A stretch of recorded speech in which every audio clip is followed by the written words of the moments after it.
உலகம் முழுவதும் வாழுகின்ற நம்ம பக்தி கிளிட்ஸ் ஆன்மீக அன்பர்களுக்கெல்லாம் என்னுடைய இனிய புத்தாண்டு நல்வாழ்த்துக்கள். எல்லாம் வல்ல என்னுடைய நரசிம்மரும் என்னுடைய விஷ்ணுமாயனும் என்னுடைய பிரத்யேகர் அவருடைய பரிபூரணமான ஆசியும் அருளும் வருகின்ற ஆண்டு. கடந்த கால கசப்புகளும் வேதனைகளும் துன்பங்களும் இழப்புகளும் மறந்து வருங்காலம் இந்த இடத்துல வருஷத்துல அடியெடுத்து வைக்க போன இந்த ஆண்டு அற்புதமான ஆண்டாக, பிரச்சனை இல்லாத ஆண்டாக, நிம்மதியான ஆண்டாக, கனவுகள் மெய்ப்படக்கூடிய ஆண்டாக அமையலும்னு நான் இறைவனை பிரார்த்தனை பண்ண. ஓம் நமோ நாராயணாய. மார்கழி மாதம் 17ஆம் தேதி வியாழக்கிழமை சுக்லபட்சத்து துவாதசி திதி. அதே நேரம் நட்சத்திரம் என்னன்னு பாத்தீங்கன்னா கிருத்திகை நட்சத்திரம். பஞ்சபட்சியில பாத்தீங்கன்னா வல்லூறு வலுவிடுக்கின்ற ஒரு கால நேரம்.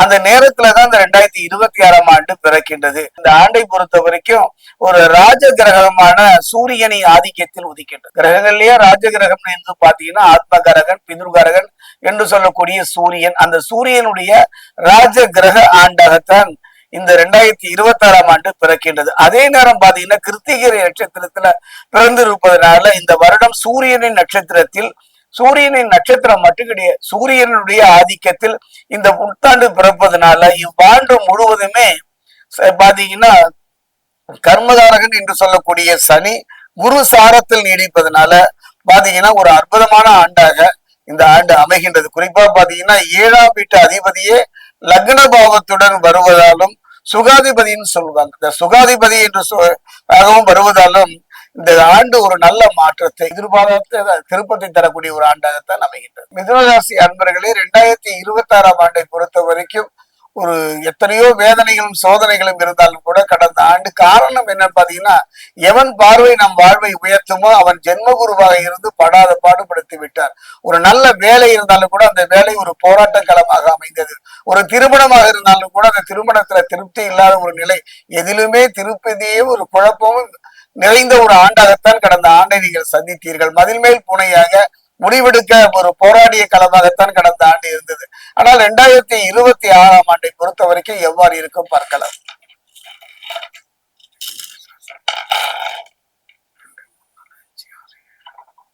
மிதுனத்தில் இருக்கக்கூடிய மிருக சீரிஷம் 3-4, மிதுனத்தில் இருக்கக்கூடிய திருவாதிரை,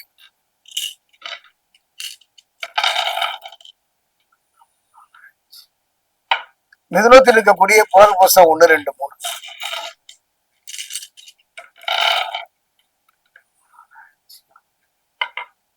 மிதுன ராசி அன்பர்களே, 2026ஆம் ஆண்டு 2025ஆம் ஆண்டை பொறுத்த வரைக்கும் அது ஒரு போர்க்களம் மிக்க ஒரு செவ்வாயினுடைய ஆண்டாகத்தான் நான் கடந்த ஆண்டு. செவ்வாயின் ஆதிக்கம் இருந்த ஆண்டு 2025ஆம் ஆண்டு. அதே நேரம் 2026ஆம் ஆண்டை பொறுத்த வரைக்கும் ராஜா ஆண்டினே சொல்லுவேன். குருவின் ஆண்டாக இருந்தாலும் கூட மிதுனராசியை பொறுத்த வரைக்கும் ஜென்ம குருவாக இருந்து கனவுகள் மெய்ப்படாமல் குழப்பம் மிகுந்த பிரச்சனைகள் நிறைந்த ஒரு ஆண்டாகத்தான் இருந்தது. ஒரு நல்ல தலைமை பண்பு இருந்து கூட அரசியல்ல ஆன்மீகத்துல பாத்தீங்கன்னா ஒரு எந்த முன்னேற்றமும் நோக்கி நகர்ந்து விடவில்லை. ஆனால் 2026ஐ பொறுத்த வரைக்கும் ஒரு அருமையான ஆண்டு, நம்பிக்கை தரக்கூடிய ஆண்டு, குழப்பம் இல்லாத ஆண்டு, பிரச்சனை இல்லாத ஆண்டாக சொல்லுவேன். காரணம் என்னன்னா சனி பகவான். சனி பகவானை பொறுத்த வரைக்கும் திருக்கணித பிரகாரம் எப்படி இருந்தாரோ அப்படியே தான் வாக்கிய பிரகாரம் அவர் இருக்கின்றார். மேஷம் தலையாக கொண்டால் பாதமாக மீனத்தை கொள்வோம். அந்த வகையை பார்க்கும்போது பாதம், அதாவது குருவின் பாதம் நோக்கி சனி பகவான் நகர்ந்ததுனால மிதுனராசியை பொறுத்த வரைக்கும் ஒரு பொன் வைக்கும் இடத்தில் ஒரு பூ வைக்கிற மாதிரி ஒரு அருமையான சந்தர்ப்பம்.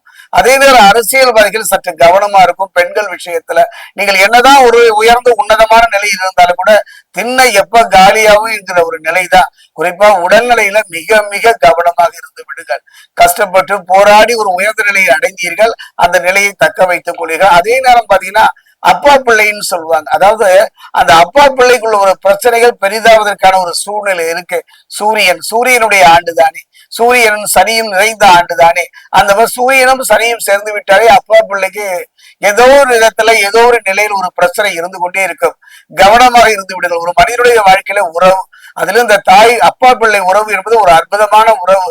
அந்த உறவில் எந்த விதமான பாதிப்பும் வராமல் பார்த்துக் கொள்ளுங்கள். மற்றபடி பார்க்க போனோம்னா 3 பலமும் நிறைந்த ஆண்டாகத்தான் இருக்கின்றது. கடந்த ஆண்டினுடைய கனவுகள் இந்த ஆண்டில் நிறைவேறுவதற்கான ஒரு நல்ல சந்தர்ப்ப சூழ்நிலை அமையும். அதே நேரம் திரும்பவும் ஒரு முறை சொல்கின்றேன், சில விரைய செலவுகளை மருத்துவம் சார்ந்து சந்திக்க வேண்டி இருப்பதனால மிக கவனமாக இருந்து விடுங்க. அதே நேரத்துல பாத்தீங்கன்னா ஒரு முறை உங்க குலதெய்வம், என்னுடைய அனுபவத்துல மிதுன ராசியை பொறுத்த வரைக்கும் அவங்க வாழ்க்கையில 1000 ஆலயம் செல்வார்கள், 1000 தேவதைகளையும் தெய்வங்களையும் வழிபட்டாலும் கூட இந்த 2026ஆம் ஆண்டு குலதெய்வ வழிபாடு மட்டுமே உங்களை காத்து நிற்கும். அந்த வகையில் குடி தெய்வம் என்று சொல்வார்கள். குலதெய்வ வழிபாட்டு கூட பாத்தீங்கன்னா அங்கு மறைந்து போன ஒருத்தர்கள் ஒரு புடவையோ வேஷ்டியோ வச்சு ஒரு ஓலைப்பெட்டியில வைத்து ஒரு ட்ரங்கு பெட்டியில வச்சு வழிபாடு பண்ணுவார்கள்.